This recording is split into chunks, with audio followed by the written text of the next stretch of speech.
함께 보실 하나님 말씀은 마태복음 3장 16절입니다.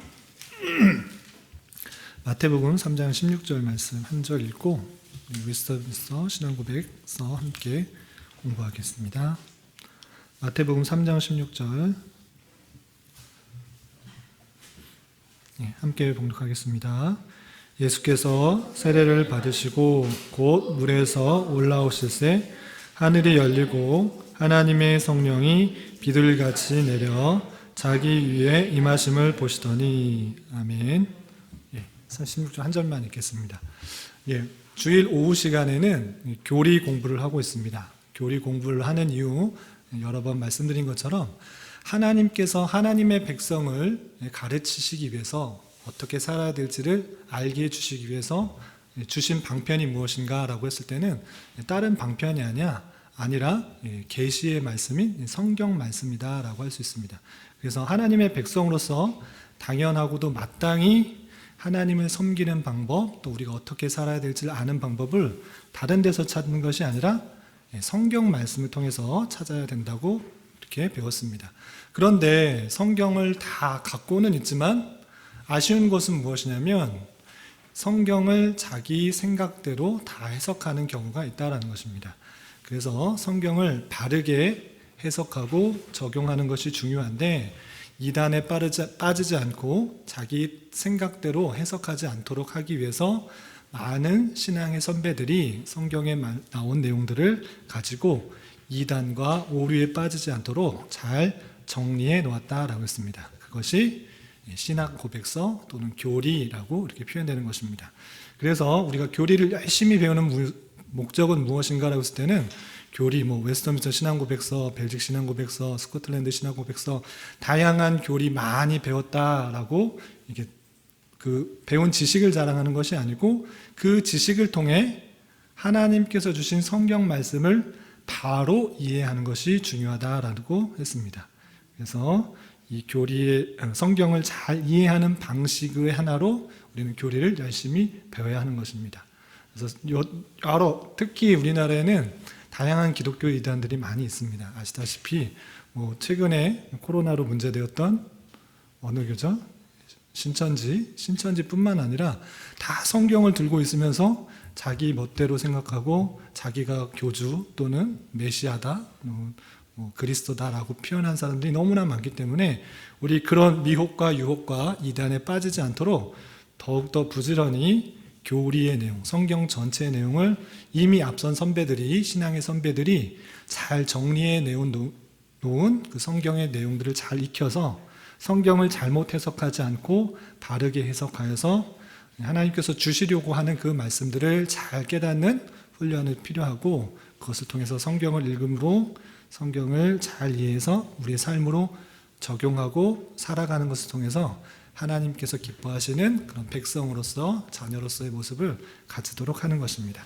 그래서 우리는 웨스터민스터 신앙고백서라 하는 장로교의 표준 문서로 채택하고 있는 웨스트민스터 신앙고백서를 배우고 있는 것이고요.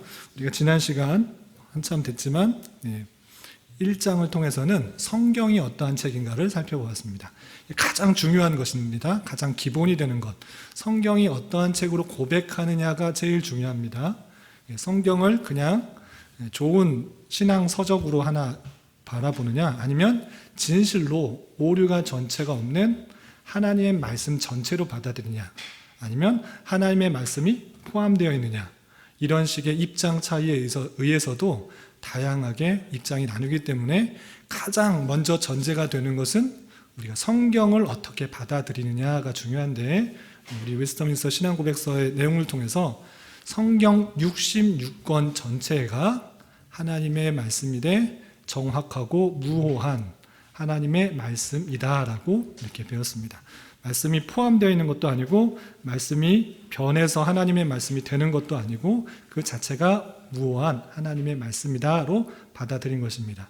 그래서 중요한 것은 성경 66권에 흩어져 있는 여러 가지 주제의 말씀들이 이쪽에선 이것을 강조하고 이쪽에선 이것을 강조하기 때문에 다른 말씀으로 이해할 것이 아니라 그 한 하나님의 저자 대신, 성경 저자 대신 그 한 하나님께서 어떻게 말씀하고 계시는지 종합적으로 입체적으로 살펴서 이해하는 것이 중요한 것입니다.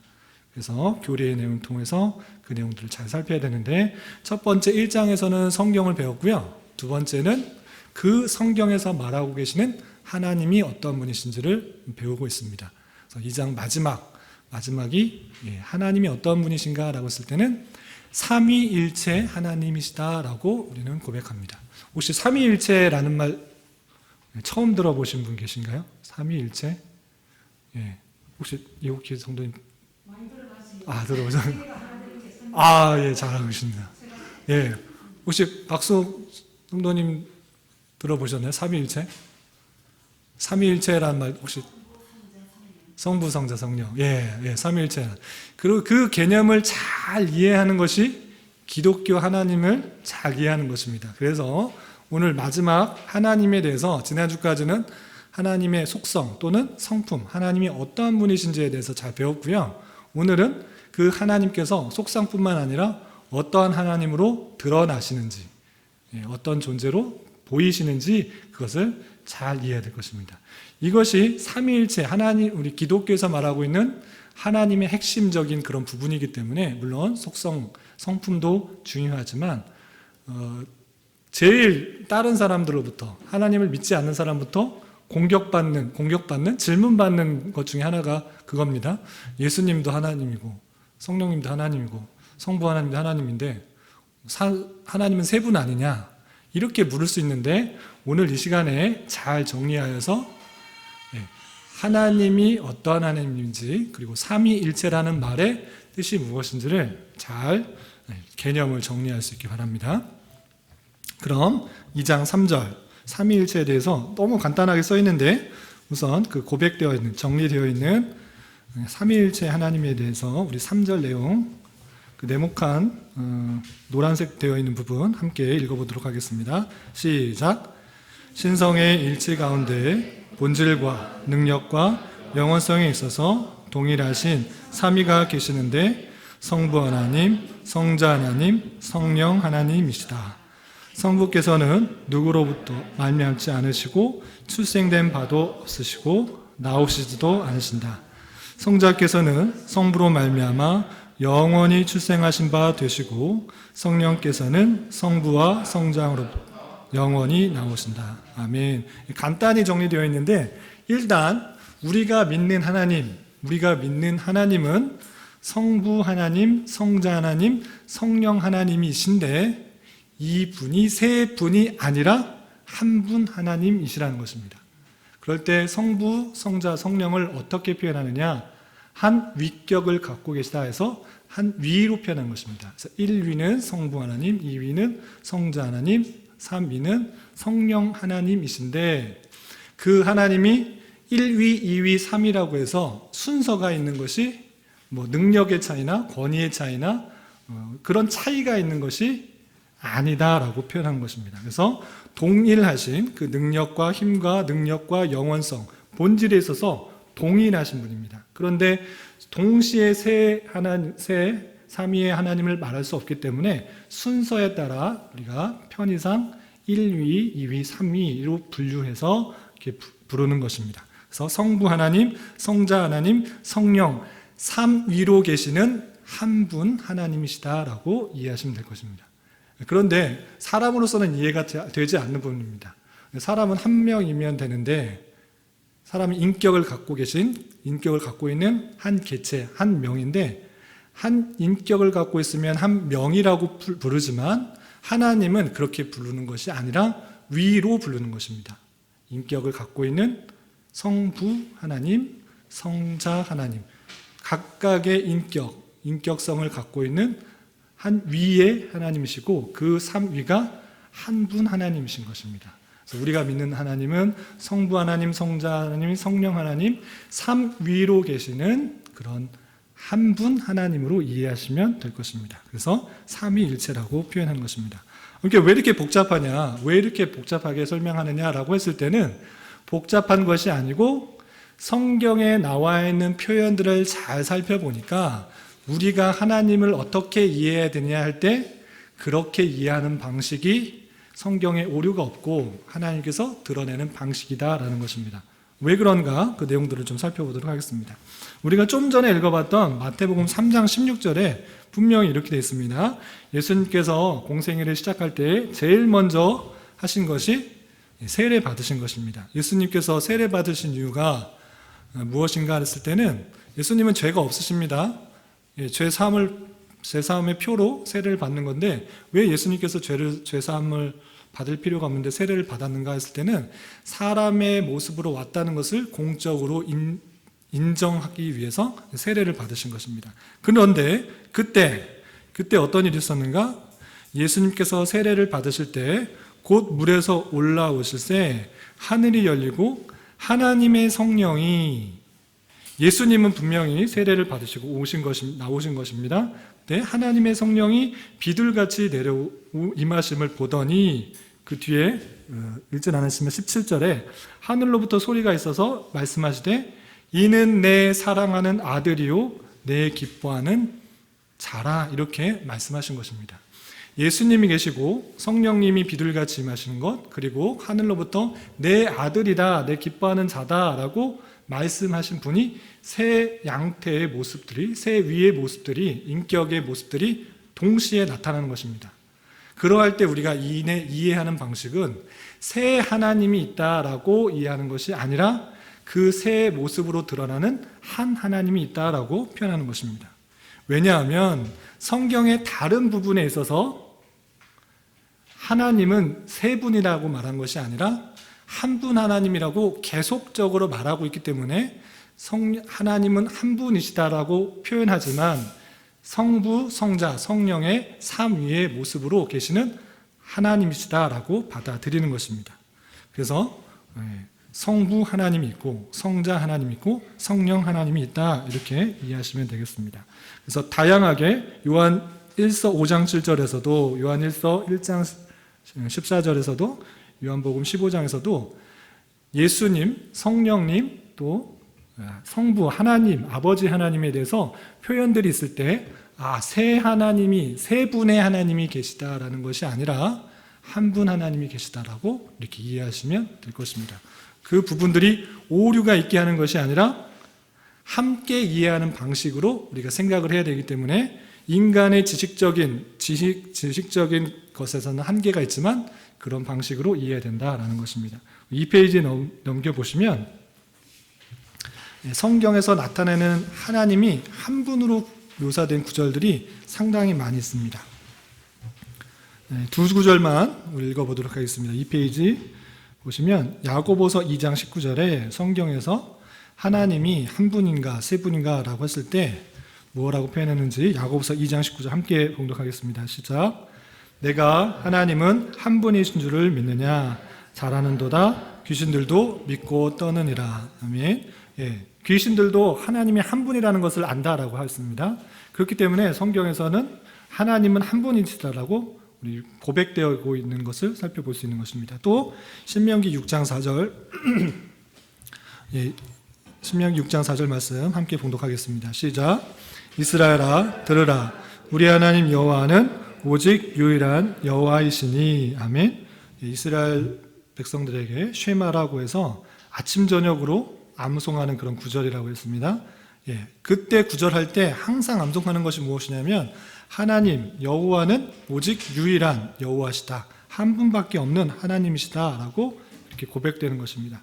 그렇게 한 분밖에 없다고 고백되는 그 하나님이 성부 하나님으로, 또 성자 하나님으로, 성령 하나님으로 성경 곳곳에 나타나고 있다라는 것을 발견할 때 우리가 성경을 오류 없이, 오해 없이 이해하는 방식으로는 인간의 지혜로서는 다 알 수 없지만 그 삼위의 하나님이 한 분으로 계시는 하나님이다라고 이해되는 것입니다. 그렇다면 그 관계가 어떠한 것인가? 성부 하나님은 어떠한 하나님이고 성자 하나님은 어떠한 하나님이고 성령 하나님은 어떠한 하나님인가? 오늘 그 웨스트민스터 신앙고백서에서는 되게 짧게 되어 있습니다. 어떻게 표현되냐면 성부 하나님은 누구로부터 말미암지 않으시고 출생된 바도 없으시고 나오시지도 않으신다, 이렇게 표현하고 있습니다. 이것을 서로의 각각의 분리되는 특징을 설명하기 위해서 그렇습니다. 성부 하나님은 누구로부터 말미암지 않고 그 혼자 자존하시는 그런 하나님입니다. 그리고 출생된 바가 없으시고 어디로부터 나오시지도 않습니다. 그렇지만 성자 하나님은 성부로 말미암아 성부로부터 영원히 출생하신 바가 되었습니다. 낳으셨다 그랬을 때 어느 한순간에만 그렇게 표현된 것이 아니고 영원히 출생하신 바라고 표현하고 있습니다. 또한 성령께서는 성부와 성자로부터 나온다라고 표현하고 있습니다. 그래서 성령께서는 성부와 성자로부터 영원히 나오시는 그런 분으로 묘사되고 있다라는 것을 이해해야 될 것입니다. 그래서 서로의 관계에 있어서 삼위의 하나님이시지만 성부 하나님께서는 누구로부터 말미암지도 않고 출생받은 바가 없고 나오시지도 않지만 성자께서는 성부로 말미암아 영원히 낳으신 출생하신 바 되신 거고 성령께서는 성부와 성자로부터 영원히 나오시는 서로의 관계 가운데 있다라고 이해하시면 될 것입니다. 그러면 조금 특징을 설명해 드리면 2페이지 2번에 있습니다. 이 페이지 2번에 보시면 세 위격의 관계와 특징이라고 되어 있는데 제가 한번 읽어드리겠습니다. 성부 하나님, 제1위이신 성부 하나님에 대해서 설명하고 있는데 아버지라는 그 이름은 창조된 만물의 근원으로 쓰이기도 하고 선민 이스라엘의 아버지를 가리키기도 하고 영적 자녀들인 신자들의 아버지를 가리키기도 합니다. 그러나 근본적인 의미로 쓸 때는 삼위일체 예수님과 관련하여 관계를 설명할 때 성부 하나님 이렇게 표시되고 있는 것입니다. 그래서 아버지라고 할 때 아버지 하나님, 예수님께서 아버지라고 이렇게 부를 때 그 관계를 표현하기 위해서 성부라고 표현된 것입니다. 그래서 그 성자 예수님께서는 성부 하나님으로부터 영원히 낳으심을 받는 관계로 이해하시면 될 것이고요. 또 성자 하나님의 특징들을 보겠습니다. 2번 보면 성경에서는 예수님을 하나님의 아들, 성자 또는 독생자, 유일하신 아들이라고 칭하고 있습니다. 그분은 창세 전부터 성부, 성령과 함께 있었으며 영원히 발생하시기 때문에 아들이라고 불립니다. 즉 예수님의 탄생은 성부 하나님께서 육체로 변하신 것도 아니고 새로운 본질적 본성을 존재하게 하신 것도 아니고 이전부터 계셨던 성자께서 육신을 취하신 것으로 이해해야 한다라고 되어 있습니다. 그래서 성자 하나님께서 낳으셨다라고 쓸 때 그러면 그 창조 이전에는 그럼 따로 없었느냐라고 했을 때는 그렇지 않다라는 것입니다. 영원히 낳으셨기 때문에 창조 이전에서도 성자 하나님이 계셨고 그렇지만 그 하나님의 경륜의 때에 육신의 몸을 입으시고 취하셔서 이 땅에 태어나신 것, 그럴 때는 새로운 신성과 인성을 가지신 예수 그리스도의 모습으로 계셨던 것이다 라고 이해하시면 됩니다. 그래서 하나님, 성부 하나님의 독생자는 성자인데 그 아들이라고 이렇게 이해하시면 됩니다. 그래서 이 성자 하나님이 아들이기 때문에 우리도 하나님의 자녀라고 해서 똑같은 아들이 아니라 우리는 양자 된 것이고 성자 하나님은 그 본질상 동등하시지만 낳으셨다라는 그런 표현이 있기 때문에 하나님의 아들, 독생자라고 구분하여서 이래야 될 것입니다. 그리고 이제 성령 하나님에 대해서 생각해야 되는데 성령은 단순히 하나님의 능력 또는 영향력 그런 것으로 생각하는 것이 아닙니다. 성령 받아라 하면서 어떤 힘을 받아라, 능력 받아라 이런 식으로 표현할 수 있는 그런 하나님은 아니십니다.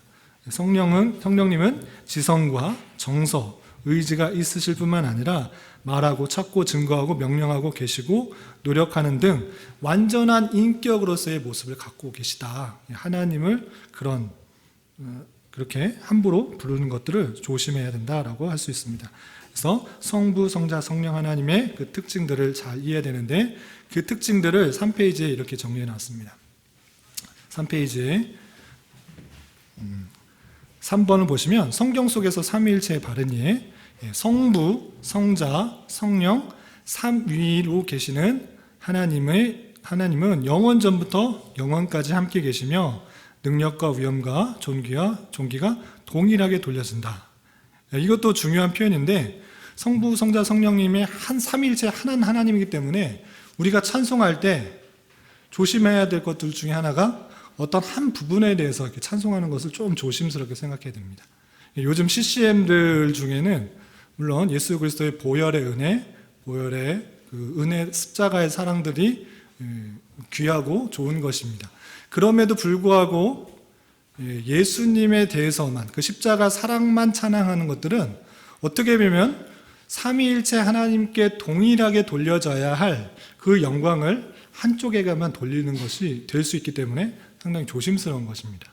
그래서 이 표현이 상부, 성자, 성령 삼위 하나님이 능력과 위엄과 존귀가 동일하게 돌려져야 하기 때문에 우리가 찬송할 때 성부 하나님, 성자 하나님, 성령 하나님 동일한 마음으로 이렇게 돌려져야 될 것입니다. 네. 질문 있어요? 네. 모세가 본 하나님은 뭐예요? 모세가 하나님은 성부 하나님일 가능성이 많이 있고, 구약시대에 나타난 성자 하나님은 하나님의 사자로 표현될 때가 많이 있어요. 이해가 되세요? 네. 성부 하나님일 가능성이 많이 있고, 그 다음에 그 성자 하나님은 하나님의 사자로 많이 드러나게 돼요. 네. 아시겠어요? 그리고 이제 좀 이제 여기서 설명할 텐데, 삼위일체 하나님의 모든 사역들, 그 삼위 하나님이 영원전부터 영원까지 항상 함께 계시기 때문에 어떤 사역을 혼자 하시지 않으세요. 함께 하시는 거예요. 창조도 어떤 십자가 사역도 구속의 사역도 삼위일체 하나님의 동일한 그 사역이에요. 그럼에도 불구하고 창조는 성부 하나님의 사역으로 그 공로가, 그 영광이 돌려지고, 십자가의 사역은 예수 그리스도께서 주도적으로 감당하셔야 할 사역이기 때문에 삼위일체 하나님의 사역이시지만 성자 하나님께 그 공로가, 그 영광이 돌려지는 것이고, 성령 하나님께서는 각 사람에게 구원에 임하게 되는 그 사역, 구원 믿고 또한 성화되고 그리스도에게 나아가는 그 모든 성화의 사역, 구원의 사역이 성령 하나님께 돌려지는 거예요. 예. 그렇지만 십자가에 달려 돌아가실 때도 성부 하나님과 성령 하나님께서 함께 계셔서 그 사역을 함께 도우신 것입니다. 아시겠죠? 그래서 두 번째 내용이 그것입니다. 삼위일체 하나님은 모든 일들에 있어서 함께 역사하시지만 창조의 사역은 성부 하나님께, 십자가의 사건은 성자께, 구속의 사역은 성령께 그 공로가 돌려지는 것입니다. 예. 그렇지만 그 사역을 독단적인 사역이 아니라 삼위일체의 하나님의 함께 사역입니다. 예. 그 창조의 그 사건에 있어서도 하나님의 영이 수면 위에 운행하시니라 라는 표현이 있습니다. 창조하실 때 아시죠? 예, 하나님의 영이 수면 위에 운행하시니라. 하나님의 영, 분명히 성령님께서 그곳에 계셨다라는 것을 알 수 있고, 하나님께서 창조하실 때 말씀으로 창조하셨다라는 그 내용들, 이 말씀, 하나님의 말씀이 육신에어서 우리에게 임하심에, 그 내용이 요한복음 1장에 나오지 않습니까? 그래서 창조의 사역도 성자 하나님, 성령 하나님의 동일한 함께 공동 사역입니다. 그렇지만 그럼에도 불구하고 그 공로가 성부 하나님께 돌려지는 것을 볼 수가 있고, 또 예수 그리스도의 십자가의 사역도 그 십자가에 달려 돌아가심으로써 죄의 속을 성부 하나님께 들려드리는 것이었습니다. 받는 사람이 없이 그 십자가 사역을 할 수는 없죠. 그렇기 때문에 그 일들을 받으시는 성부 하나님이 계시고, 그렇게 달려 돌아가시도록 주장하시는 성령 하나님께서 그 모든 것들을 이루셨지만, 그 십자가의 은혜, 십자가의 사건, 십자가의 사랑은 예수 그리스도께 돌려지는 것이다. 이렇게 이해하시면 되겠습니다. 예, 이거는 뭐 질문을 그냥 중간중간에 하셔도 돼요. 그리고 그냥 많은 사람들에게 질문하기 뭐하면 뒤에 일단 소그룹으로 나눠서 또 이야기하면서 잘 이해 안 됐던 분, 또 설명이 필요한 부분, 또 논의가 되고 적용돼야 될 부분들은 함께 나누도록 하겠습니다. 그래서 이 삼위일체를 바로 이해해야 되는데 바로 이해하지 못하고 다양하게 삼위일체 하나님을 이해하는 시도들이 역사 가운데 많이 있었습니다. 어떻게 이해하는 사람이 있었냐면, 여러분들도 그렇게 이해할 수도 있어요. 저도 어렸을 때는 그런 하나님인가, 그런 예수님인가 이렇게 이해한 적이 있는데, 어떤 거냐면 예수님이 좀 전에 읽었던 것처럼 세례를 받으시고 하늘이 열리면서 성령님께서 오셔서 내 사랑하는 아들이요 기뻐하는 자다 이렇게 말씀하셨기 때문에 이제 공생애를 했단 말이에요. 그럼 그 이전에는 예수님은 그냥 평범한 사람이었나 보다라고 생각할 수도 있어요. 그런데 그런 것이 아니다라는 것입니다. 네, 성경을 읽으면서 그렇게 생각하는 사람도 있어요. 예수님은 평범한 그냥 일반적인 그런 사람이었는데 세례 요한으로부터 세례를 받고 하나님으로부터 성령을 받음으로 그가 신이 되어서 로고스가 임하여서 하나님의 아들로 인정이 되고 그가 그 사역들을 하는 것이다 이렇게 된 것입니다. 그렇게 생각하는 사람들을 어떻게 표현하냐면, 그렇게 생각하는 사람들을 역동적 단일신론이라는 표현을 해요. 그래서 예수님은 평범한 인간이었지만 로고스가 임함으로 하나님의 아들로 된 것이고 그가 십자가에 달려 돌아가심으로 우리 죄가 씻겨졌다 이렇게 표현한 것입니다. 그렇게 되면 그 이전에 예수 그리스도는 하나님의 아들이 아닌 것인데 그렇게 따져볼 수 없다는 것입니다. 분명히 태어나자마자 분명히 천사를 통해서 그가 누구인지를 다 보였고 어렸을 때도 많은 예언자들로부터 그가 누구인지를 고백하는 것들을 볼 수 있습니다. 그래서 그런 것들은 잘못된 것이다 라고 이해하시면 됩니다.